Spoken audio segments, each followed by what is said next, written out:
Olá, hoje não te vou falar nem de artigos científicos, nem sobre biomecânica da musculação. Vou-te falar sobre um tópico que está a abalar os Jogos Olímpicos. De certeza que já deves ter visto, ou no Twitter, ou no Instagram, ou se calhar até no TikTok, a falarem sobre a atleta argelina de boxe que venceu a atleta italiana, pois esta desistiu após ter levado um murro com muita força. Várias coisas foram publicadas em vários médias e eu partilhei algumas coisas no meu story, claro, baseadas nos médias que eu fui fazer a investigação. Contudo, muitas delas não eram verdade. Vamos então analisar este caso. Peço a todos que tentem não ser emotivos, vejam o vídeo até ao fim, vejam todos os factos que estão envolvidos. Isto é um tópico que, dependendo do teu espectro político, daquilo que tu achas das coisas, te faz ferver por dentro e faz-te escolher um lado, em que ficas totalmente em defesa dela ou totalmente quanto à participação dela. Por isso, tem calma, pensa nas coisas de forma racional, porque há várias nuances que eu vou abordar aqui neste vídeo, não é só uma questão de pode ou não pode competir. Inicialmente foi mencionado que esta atleta era uma atleta transexual, que tinha nascido homem e tinha feito a transição para mulher, o que lhe dá uma clara vantagem em quase todo o tipo de desportos. Contudo, isso não se veio a verificar que era verdade. Os médias vieram dizer que não se tratava de uma atleta transgênero ou transexual, tratava-se de uma atleta que tinha nascido com uma condição em que ela tinha cromossomas XY, são cromossomas atribuídos ao homem, e que tinha uma condição que fazia que ela tinha mais testosterona do que uma mulher, mas não tanto como a de um homem. Tendo mais testosterona do que uma mulher, isto dava-lhe uma clara vantagem em desportos como de luta. Contudo, parece que isso também não é verdade. O Comitê Olímpico veio revelar que isso foi baseado do nada, do seu aspecto físico, e não foram feitos qualquer testes médicos na atleta para comprovar que ela realmente sofria desta condição e que ela deve e pode competir no boxe. Depois de sabermos estas informações, ainda há algumas coisas que podemos discutir. Eu mencionei algumas no meu story que podem não se aplicar a esta atleta, mas podem se aplicar a outras atletas. Por exemplo, uma atleta transexual que nasceu homem e depois transacionou para mulher deve poder competir em desportos femininos, sendo que sabemos que ela tem uma clara vantagem ou não? O primeiro instinto que todos nós temos à partida é que não deve. Contudo, isto é mais complicado do que parece. Nem em todos os desportos poderá haver essa vantagem, por isso ela deve ser excluída de todos os desportos ou não? O desporto tem 3 pilares, deve ser justo, deve ser inclusivo e deve ser seguro. Ao deixar este tipo de atletas participar, ele será inclusivo, mas não será justo nem será seguro, principalmente em desportos que envolvam combate, como é o caso do boxe.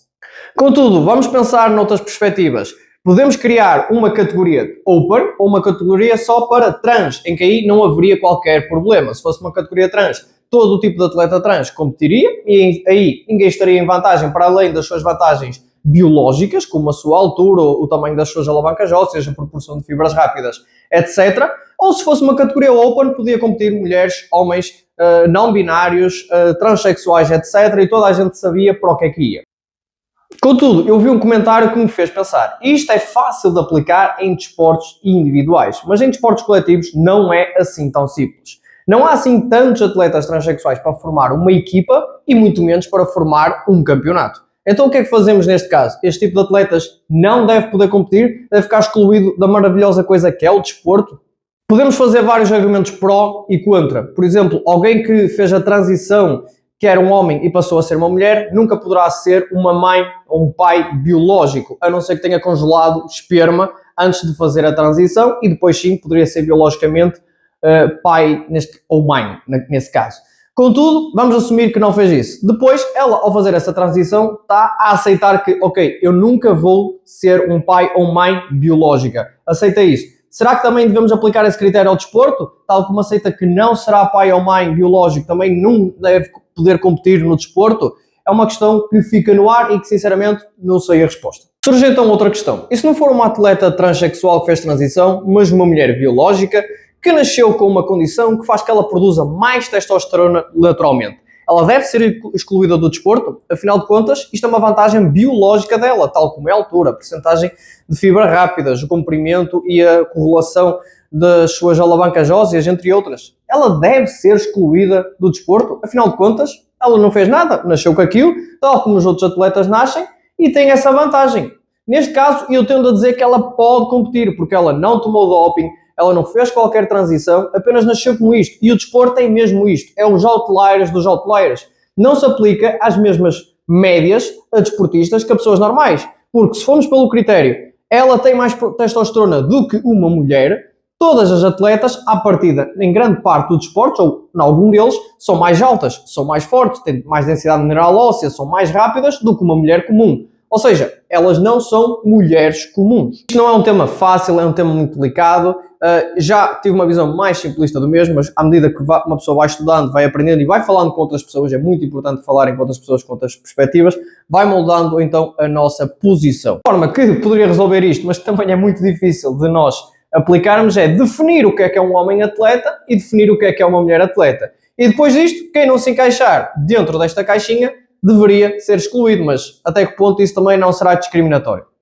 O desporto é uma coisa complexa. Muitos de vocês que devem estar a ver este vídeo provavelmente praticaram desporto. E o desporto, como vocês sabem, é tudo menos justo. Há pessoas que nascem abençoadas e então vão ter muito vantagem sobre os outros.